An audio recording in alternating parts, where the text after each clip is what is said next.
现在带你了解真实的中国。 한 주간 발생한 중국 관련 사건들을 가감없이 전달해 드리겠습니다. 주간 중국 지금 시작합니다.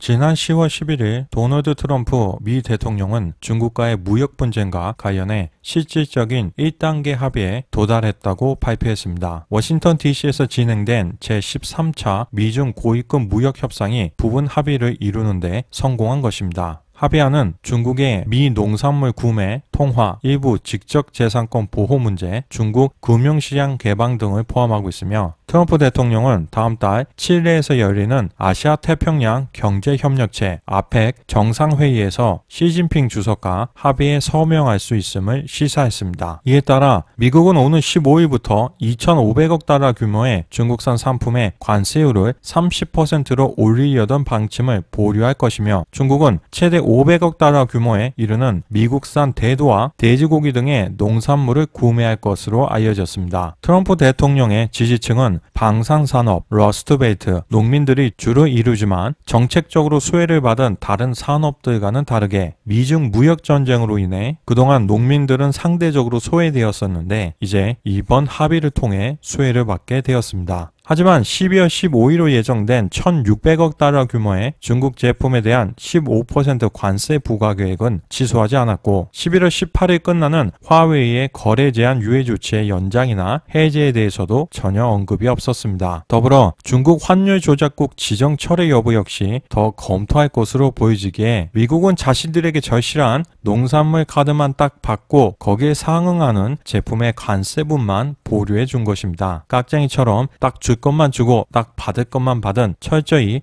계산된 협의였다고 볼 수 있겠습니다. 트럼프 대통령은 최근까지도 빅딜 아니면 노딜이라며 중국과의 무역 협상에서 완전한 딜을 하겠다고 공언했었으며 중국 역시 미국의 패권에 굴복한다면 역사적 실수를 범하게 된다며 강하게 버텨왔었는데 양측 모두 국명 전환용 카드가 절실하게 필요하게 됨에 따라 전격적으로 합의가 이루어진 것으로 보여집니다. 트럼프 대통령은 우크라이나 스캔들로 인해서 탄핵 위기에 몰리고 있고 쿠르드족 배신으로 인해 국내외적으로 큰 비난을 받으며 재선이 불투명해졌고 중국은 무역전쟁으로 인한 경기 침체와 홍콩 시위, 돼지고기 파동으로 인한 물가 폭등 문제 등이 쏟아졌기 때문입니다. 양측이 서로에게 꼭 필요한 것들만 주고받긴 했지만 1차 협의 기준으로만 양국의 이해 득실을 따져본다면 중국의 이익이 더 커 보입니다. 미국산 농산물을 추가 구입하겠다는 제안은 미중 무역 협상에서 항상 중국이 내밀던 카드였기에 새롭게 양보한 것은 없는 상태에서 일단 추가 관세를 받고 다음 협의로 나가게 되면서 기종한 시간을 더 벌게 되었기 때문입니다. 또한 중국이 1단계 합의의 세부 사항을 마무리하기 위해 이번 달 추가 협상 개최를 원하고 있으며 이를 위해 중국은 유허 부총리가 이끄는 협상단을 다시 보낼 수도 있다는 언론 보도가 나오고 있습니다. 즉 큰 틀에서만 합의가 된 것이고 세세한 내용은 이제 다시 이야기해보자는 식이라면 트럼프 대통령의 발언대로 양국이 1차 합의에 도달했다고 보기 어려운 부분이 있습니다. 현재 중국에서 돼지고기의 가격은 정말 가파르게 상승하고 있습니다. 주요한 원인은 두 가지로 볼 수 있습니다. 첫째, 아프리카 돼지 열병으로 인한 사육 돼지의 감소. 둘째, 미중 무역 전쟁으로 각종 사료의 수입 가격이 상승. 중국은 전 세계 약 8억 마리의 돼지 중에서 4억 마리 이상을 사육하고 있는 국가입니다. 그런데 지난 8월 무역 전쟁이 시작된 직후 돼지 열병이 발생하여 엄청난 수의 돼지를 살처분해야만 했습니다. 중국 정부에 의해서 공개된 수치는 물론 겨우 약 120만 마리 수준이지만 돼지 열병의 확산을 염려하여 이미 엄청난 수의 돼지가 도축된 것으로 보입니다. 그냥 놔두면 열병에 걸려 죽을 수도 있기 때문에 차라리 도축하여 냉동 보관하고 있는 것입니다. 일부 언론 보도에 따르면 총 4억 마리 중 절반에 달하는 약 2억 마리의 돼지가 이미 도축되었다고 합니다. 물론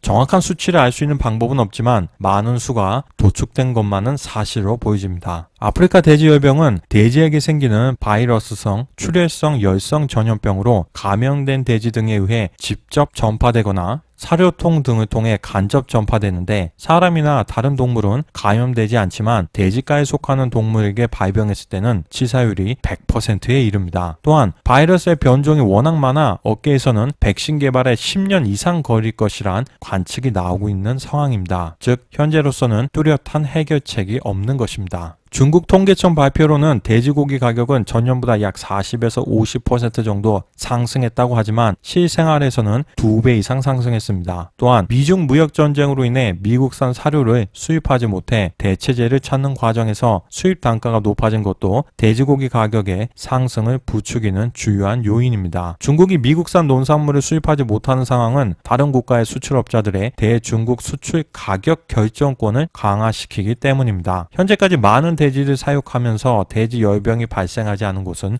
미국뿐입니다. 따라서 중국은 미국의 추가 관세 보류와 미국산 농산물 구매를 교환했으니 중국 입장에서는 두 가지 모두 필요한 일을 한 것으로 일석이조라고 볼 수 있겠습니다. 미국 입장에서는 중국 같은 강한 적과 싸우기 위해서는 반드시 내부가 안정되어야 하는데 내년 재선을 노리는 트럼프 대통령이 우크라이나 스캔들 등에 무리수를 두어서 스스로의 운신의 폭을 깎아버린 상황이 되었습니다. 만약 무역전쟁이 트럼프 대통령 취임 뒤에 곧바로 시작되었다면 중국 입장에서는 버티기가 쉽지 않았을 텐데 구체적인 관세가 부과된 것이 겨우 작년 7월이었습니다. 이제 내년 대선을 앞두고 있는 미국 협상단이 확보한 시간은 1년 정도밖에 안 됩니다. 물론 중국이라고 마냥 안심할 수 있는 상황은 아닙니다. 3분기 GDP 성장률이 수십 년 만에 처음으로 6% 밑으로 추락했을 가능성이 높을 정도로 경제 상황이 좋지 않기 때문입니다. 다만 지속적으로 인민들에게 희생을 강요할 수 있는 정치체제라는 게 미국과의 싸움에서 큰 힘으로 작용하고 있습니다. 따라서 중국 공산당 지도부는 이제 안팎으로 공경에 처한 트럼프 대통령이 재선 전에 쓸 수 있는 카드가 더 이상 많지 않다는 판단하에 양국의 무역 갈등을 현 수준에서 더 높아지지만 않게 관리하면서 내년 미 대선의 결과를 보고 대응할 것으로 보입니다. 중국 지도부의 대변인격인 공산당 기관지 인민일보는 이제 문제 해결의 방향으로 가고 있으며 추가 관세 부과를 취소하고 무역 균형을 이루기 위해 노력하고 공동이익의 최대 공약수를 찾아야만 미중 무역 문제를 최종적으로 풀 수 있다는 환영의 메시지를 보냈습니다. 일단 무역전쟁 시작 후 15개월 만에 처음으로 긍정적인 협상 결과가 나왔지만 향후 더 큰 난관이 기다리고 있습니다. 애초에 미국의 주요 목표는 다음과 같았습니다. 미국 기업에 대한 기술 이전 강요 금지, 지식재산권 보호, 중국 기업에 대한 산업보조금 지급 금지, 환율 조작 금지, 농산물 서비스 시장 개방, 사이버 절도 근절, 미중 무역 합의의 이행 강제 체제 확립, 즉 1차 합의에서는 정작 중요한 대부분의 내용이 포함되지 않았습니다. 트럼프 대통령은 1단계 합의를 마무리 짓는 동시에 2단계 합의를 시작할 것이며 2단계에서 끝나지 않으면 3단계로 넘어갈 수도 있다고 합니다. 앞으로도 미중 무역 협상의 진척을 예의주시해야 하는 이유입니다. 또한 트럼프 대통령은 홍콩 시위와 관련하여 시위 초기에는 사람들이 정말 많았지만 지금은 훨씬 줄어들었으며 홍콩 상황은 자연히 해결될 것이며 이번 미중 무역 합의가 홍콩을 위해 긍정적이라는 의사를 표시했습니다.